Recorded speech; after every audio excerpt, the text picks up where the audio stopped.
Good morning and welcome to Vlogmas day 14. It's crazy. Only 10 more days until Christmas Eve. Which is, it's exciting that we're getting closer to Christmas, but it's also kind of sad because I am really enjoying this December month. I am enjoying all of the preparations and I am enjoying chatting with you guys every day. It always brings a smile to my face. But yeah, it is what it is and we'll just make the most of it. I ended up having quite the productive day yesterday. I was going at it, so I actually managed to attach 10 more hexies to my blanket.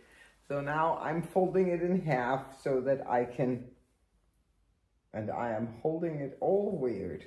Let's try to see here. There you go. Now you can see the one last row, which, they're like half rows. So 5 hexies to half a row. So these two here, they're joined yesterday. And actually one of them, because one of you were asking about a blue hour hexie. How is this for a blue hour hexie? This deep, deep blue, which is not black. It is definitely blue. That will do for a blue hour hexie for me. And the blue hour is definitely my favorite time of day. It has always been the time of day where everything slows down.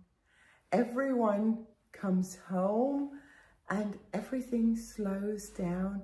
Dinner is being cooked, and when I was a child, I would often come in from playing in the blue hour. I'd do my homework. I'd be sitting at the dining table doing my homework while dinner was being cooked. And it was just, it's always been precious to me, the blue hour. And it still is. It's one of the things that I miss during summer, is that time of day where the day closes in on itself, it wraps up, and you start cozying up for the evening. Yeah, so I'm claiming this as the blue hour hexie. I can't even show the blanket in full because I'm sitting down today, but it is definitely growing. If I put it over me here on the couch, it comes up to here. So I feel confident that I will have a finished blanket come Christmas morning. I also crocheted up 3 new hexies. The hexie with the yarn, the Advent yarn from yesterday. The one that I had started the night before. And then just one more. And I think I must have crocheted another. That was probably the one that I did during my contemplative crafting. Because if I remember correctly, I had 9 hexies in the morning and I added 10. I have 3 now. I can do that math. I must have done 1 more hexie. I also enjoyed knitting on the special project that shall remain unnamed here. But yeah, that was a lot of fun, and I'm gonna go check very soon to see if it has dried up and is ready and still is as expected, which is always interesting when you're blocking something. I have brought my Advent for today, day 14. I really love these little wooden tags. They're so cute. Today it's a little mitt. They're so adorable. They came with the pouches, which I got everything off of Amazon. So easy.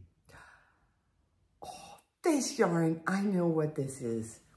This is one of my own hand-dyed yarns. One of my favorite colors. I named it Bilate because I created this colorway to match the stone on our little stone house in Italy in the town of Bilate.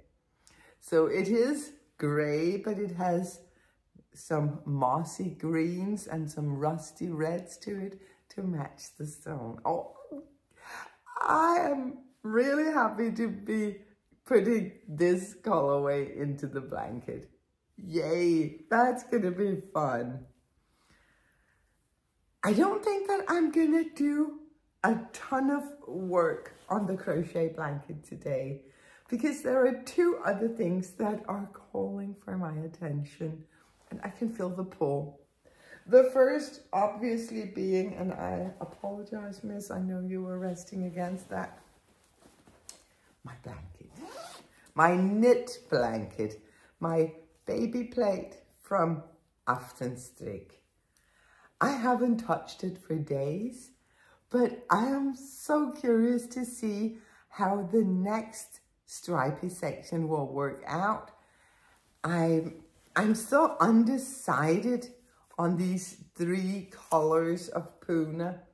If there's gonna be enough contrast. I am gonna try, just because I think it will look so pretty. I'm actually thinking about winding some of the yarn from this cone up into some cakes. I like knitting from a cone. I like that you have no ends to weave in. You just knit. I like that you can just sit the cone next to you and knit straight from it. The thing is, a lot of my blanket knitting is done in the evenings and I will be sitting here on the couch.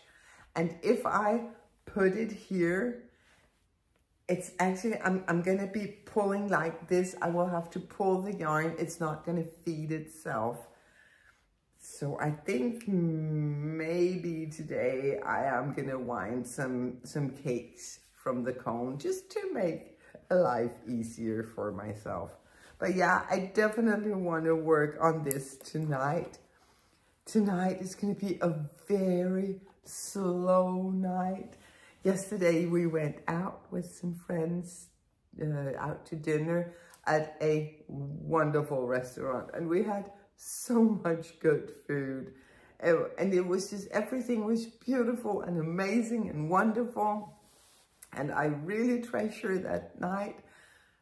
But I also treasure our quiet nights alone here, just hanging out together, watching a Christmas movie and relaxing. So that's what it's going to be tonight. Peter is out doing some work this morning, but later in the afternoon, we're going to make Vanillekranse, the cookies that Mom taught me how to make. They're both mine and Peter's favorites. So we decided if we are only gonna make one batch of cookies this year, it needs to be those because we love them. So we're gonna be doing those. We're gonna probably also do some other snacks, some äppelskiva or something. And then we're just gonna munch on all that all evening. And for such a session, this would be a perfect project. There's one other thing that I also want to work on today. I want to get started on some gift knitting, or gift crochet rather. I am not a big gift knitter, gift crocheter. I did experience a lot of joy from making for others here this fall. I also talked at length about it on the podcast. So I have decided that this year I'm actually going to be making some small gifts. I'm going to keep them small so that it will be a joy, not a slug and an obligation, but just little teeny tiny trinkets for the people that I love.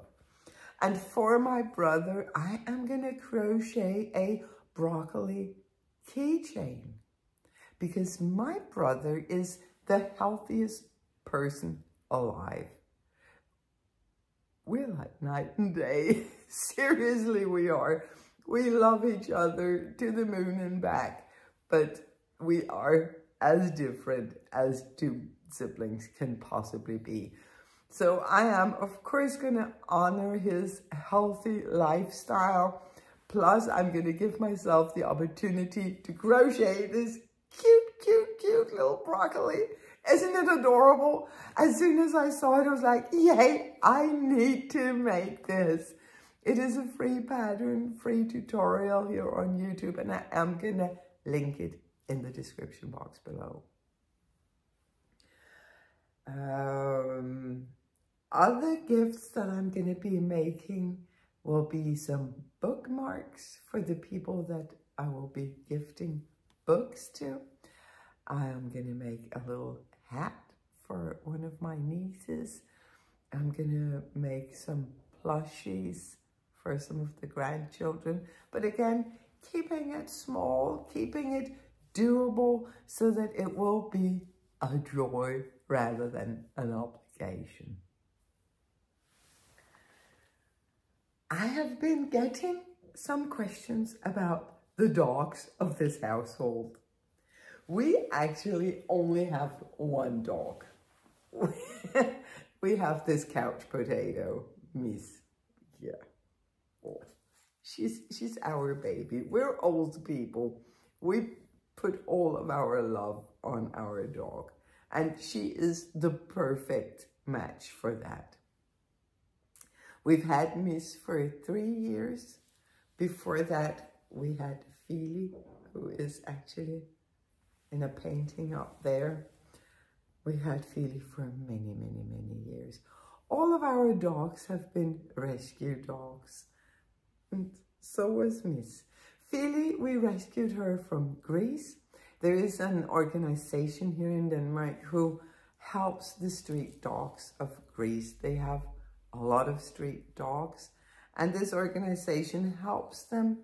They will take care of them. They will feed them. They will make sure that they have access to health care. They will, do you call it neuter? So they can't make more doggies. And the money to do all that work mainly comes from people in Denmark adopting some of these Greek street dogs. Then you make a donation so that they can continue their work. So Feely was one of these Greek street dogs, and I cannot say enough good things about those. She was such an easy dog. She got along with everyone, people, dogs. She was a master. Her social skills were through the roof. She was absolutely adorable. She was just a little bit bigger than Miss, so she could walk. She could cover the surface of the earth on her 4 paws. She was absolutely amazing. And after her, we were like, are we gonna do that again? Will we ever find someone who can match her? And then we found Miss. And she doesn't match Feely. She is entirely her own. And she is the apple of my pie. She is just a wonderful dog. And again, very easy. She's a Pomeranian, and that breed is just, they're so easy. They wanna They want to be together. They want to do what you want them to do. And yeah. The only bad thing I can say about the Pomeranians is that they have so much fur, so you don't get to knit all the cute little coats. I would knit sweaters and coats for Feely because she didn't have a lot of fur, and she did come from Greece, so she was miserably cold the first winters in Denmark. So I would knit her sweaters and coats, and it was such a lot of fun. Doesn't make sense to add knitting to all of this. But then on the other hand, you can actually take the fur from her, spin it into yarn, and make a beautiful hat. So there. The other dog that you see from time to time is Sir Charles, and I can see him from here. He can't hear me. He is old. He's also a rescue from Greece. My son has had him for, I think, 14 years. And he was not a puppy when he arrived. He was a grown dog. So he's old. He can't hear. He also can't see very much. But he's very happy. He can run around. He can jump. He's such a happy camper. Actually, not being able to hear has made for some very nice New Year's Eves for him in the past couple of years. We just have to take a little more care. When I'm out walking the dogs in the afternoon, I'll just let them loose on the fields and they will run around and do their thing. And Charlie will look like he's 3. He will be running. But he can't hear me, so I can't call him back. I always have to walk over to him and just pat him, and he will know, oh, we're gonna go back now. But yeah, he spends a lot of his time here with us because we don't have any babies running around. He appreciates a baby-free home. I think if you asked him, he would suggest that we gave all of the babies back. I remember when Victor arrived now 4 years ago, Charlie just couldn't stand him. He would never do anything to hurt him or harm him. He saw him as part of the pack and someone that we needed to take care of, but he did not care for him. When he had to pass him, it would be like this, ew, not looking at him. At one point, Victor was asleep outside in his pram. I put a chunk of meat on Victor's chair, and Charlie saw it. He looked at it and he was like, ugh, I would really like that treat, but oh, it has baby bugs. I can't touch it. He did not eat it. He did not, because too close to where the baby might be at some point. So yeah, Charlie is enjoying his golden years here in our house where it's much more quiet. Obviously, when we travel, he needs to go back to his own home, and he will do that reluctantly, but he will do it. But whenever my son comes here to visit, Charlie is so excited to see him, and he will jump at him and lick him all over and be so happy. And then when he feels that, oh, he's wrapping up things, he's getting ready to leave, then Charlie will hide. He will find a quiet corner and just go, oh, no one can see me now. So, yeah, I am happy to be able to provide a safe haven for a very old dog that is very close to my heart. The first 7, 8 years, I was his daycare mom because he could not be left alone. Now he doesn't mind, but when he was younger, he could not. It wasn't possible. He was so stressed. He was suffering so much.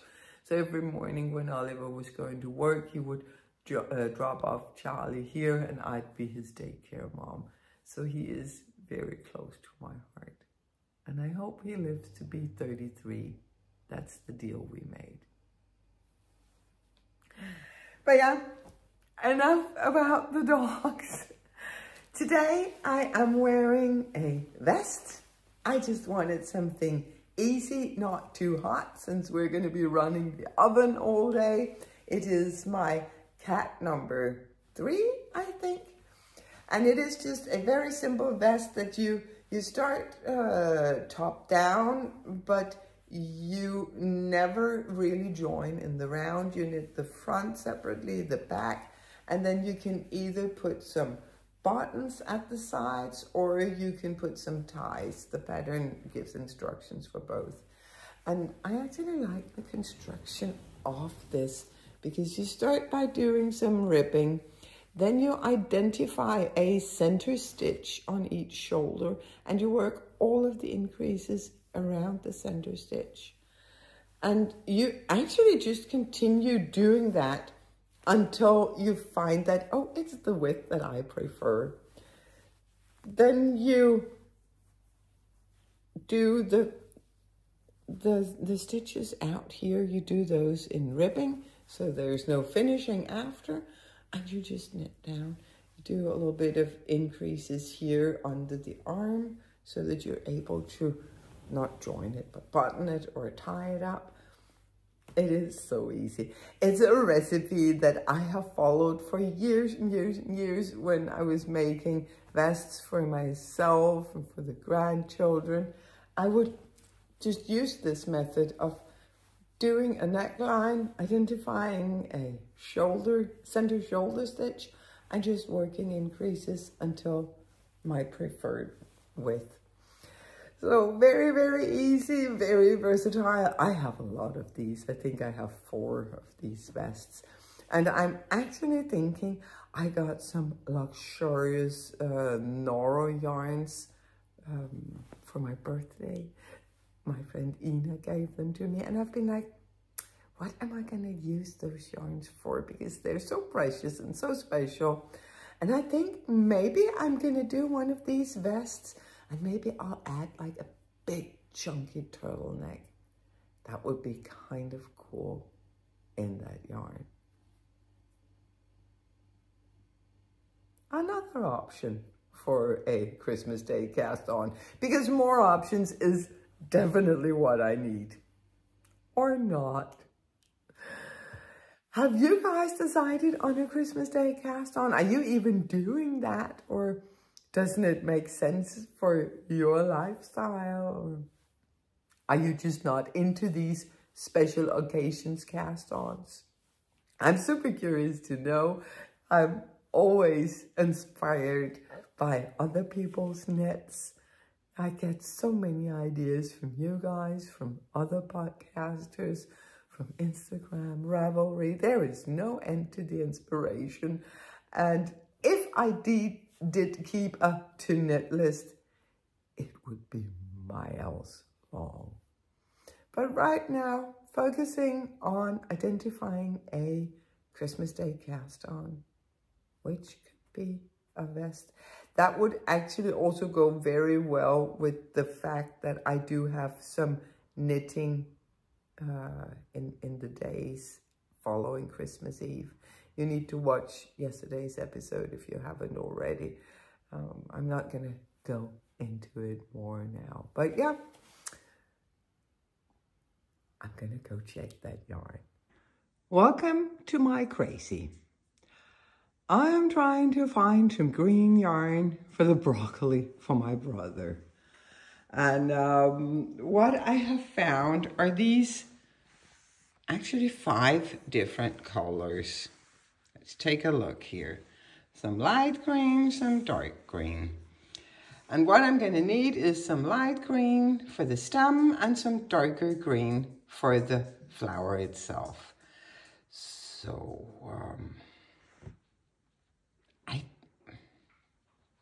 these are not working. I like this.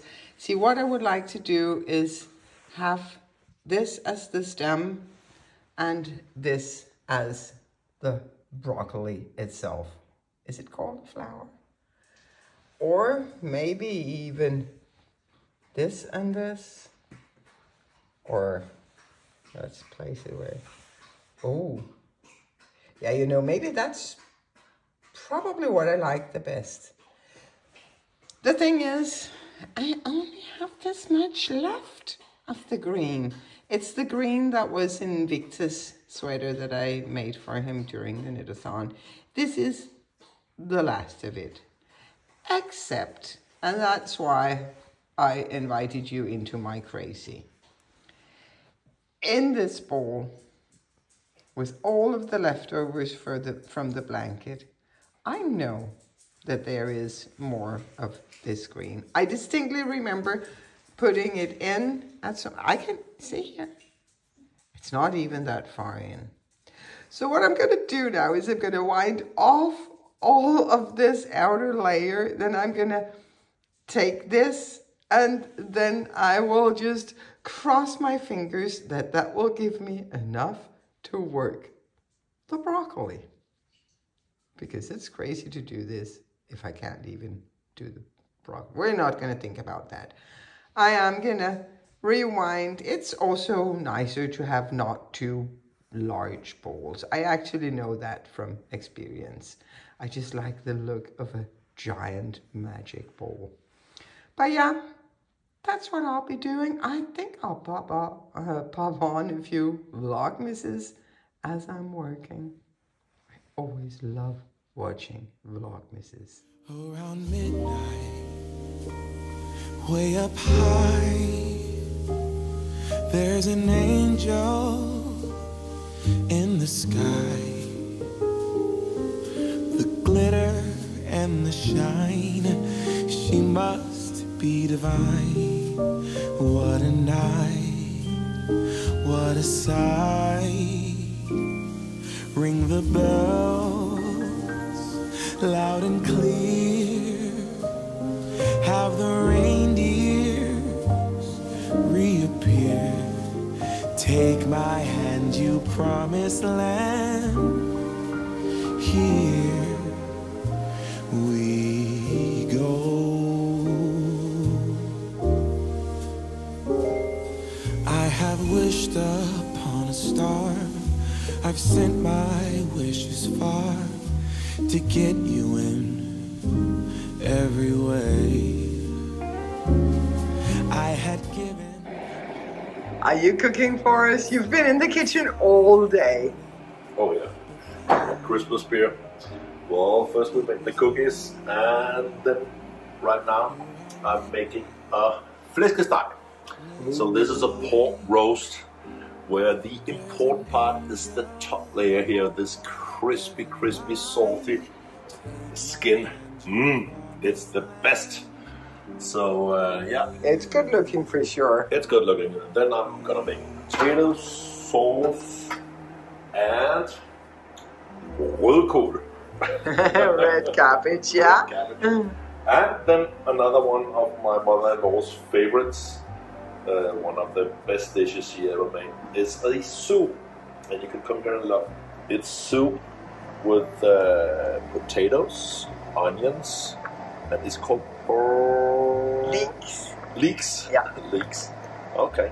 So this is gonna boil for a couple of hours. So this we're gonna have tomorrow with bread, toast. Oh yeah, grilled cheese. Grilled cheese, paprika and so on. But tonight we're gonna have like what you would say common Danish Christmas meal. Pork roast, potatoes, the red cabbage and brown sauce. So that's what I made. Thank you. You're welcome. Merry Christmas. On a star, I've sent my wishes far to get you in every way. I had given up hope. I finished with the keychain from my brother. Have you ever seen a cuter keychain? Just look at this. It is so cute. A tiny little broccoli with eyes and a happy face. It is absolutely adorable. I love this one. I can't wait to gift it. Now I am ready to start working on the advent yarn of today. make my hexie, and then I can start knitting on my blanket.